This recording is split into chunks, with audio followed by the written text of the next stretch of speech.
Hey, what's going on, ladies and gentlemen? It's Mano-777, and we're back inside of Destiny here with your weekly reset video for Tuesday, December 6th, 2016. We're going to be going over all the endgame content you can do this week in Destiny. So let's get started here with the Nightfall. You can see that we are here on Earth, but instead of facing this way for the Fallen Saber, we are actually facing this way. We are going to be doing the Omnigul Strike, the Will of Crota.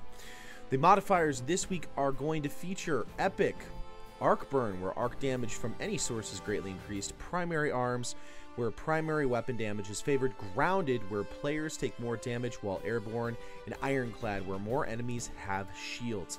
It goes without saying that having a Zalos Supercell for this one is a must because of small arms and Arc Burn. That's going to do a huge combination. You're going to want to be using that for most every encounter you're going to go into.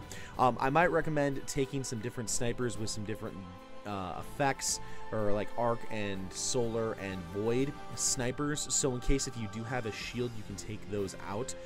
Even though arc burn and small arms is on, you might have better luck using long distance for the say for example like the area where there's usually the fallen. But yeah, just a recommendation for the Nightfall this week. But again, Zalo is going to be your best bet. Any kind of arc burn or arc subclass is going to be your best bet as well. So guys, that is the Nightfall for this week. Make sure you pick up your Grasp of Malak. If you've got a skeleton key, if you got one that is free, go get that one from this strike, because that's one of the weapons you're going to want to be looking for. Let's check out the raid for this week. In the Wrath of the Machine, we are featuring Aksis Challenge Mode, where you have to overcharge the Guardians every single time that Aksis teleports around the room. If you are empowered, you need to slam one of the 3 empowerment panels in the back, which essentially gives all the Guardians their supers back. You have to do that for every rotation. If you've got any questions or need any help, check out my Twitch live streams. I help people through the raids all the time. Come by, ask any questions you need, and I can show you what's going on there.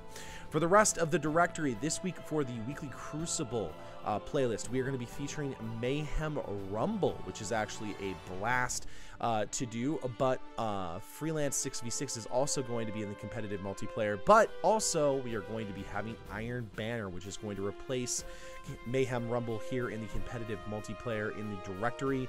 If you want to do any of those other multiplayer competitive types, just go up to the Crucible directory where I showed you that earlier. Today's daily competitive multiplayer is Rumble. Today's daily heroic story is using the stealth code Travel Deep within the heart of the Hellmouth and slip away with a sliver of Crota's soul. Today's Siva Crisis heroic is going to feature Voidburn, Brawler, and Ironclad. That'll let you a Radiant Treasure Package, Legendary Marks, as well as experience and anything else that you want from that. So that is going to be everything for the Siva Crisis playlist. Let's check out the Reef for the Challenge of the Elders.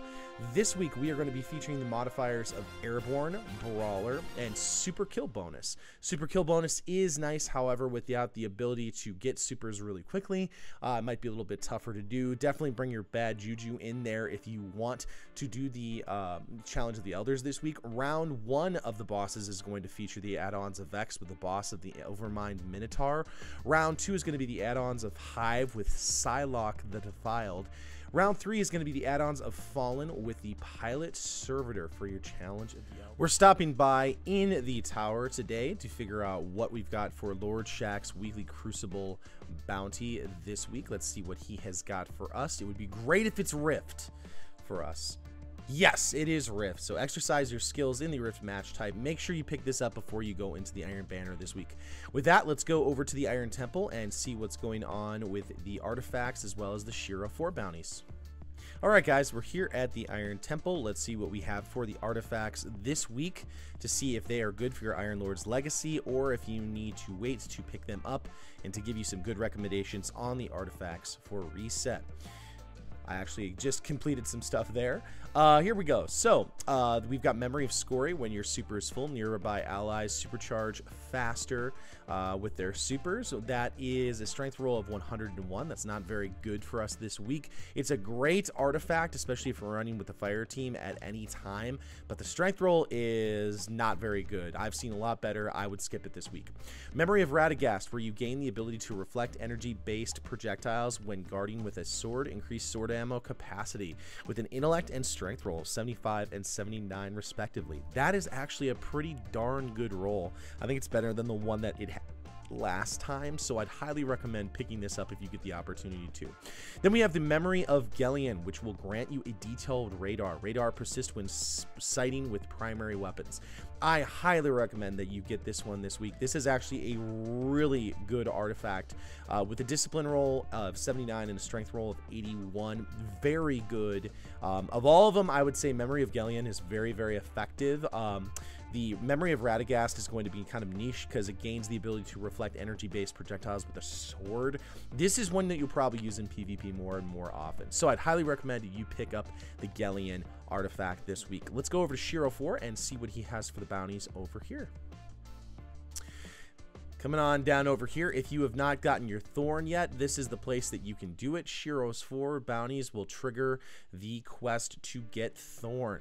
Use the Iron Battle Axe or powerful enemy weapons to decimate hostile threats. Remember, this also includes if you're using the cannons of any kind when you are in the Plague Lands. That also includes the raid.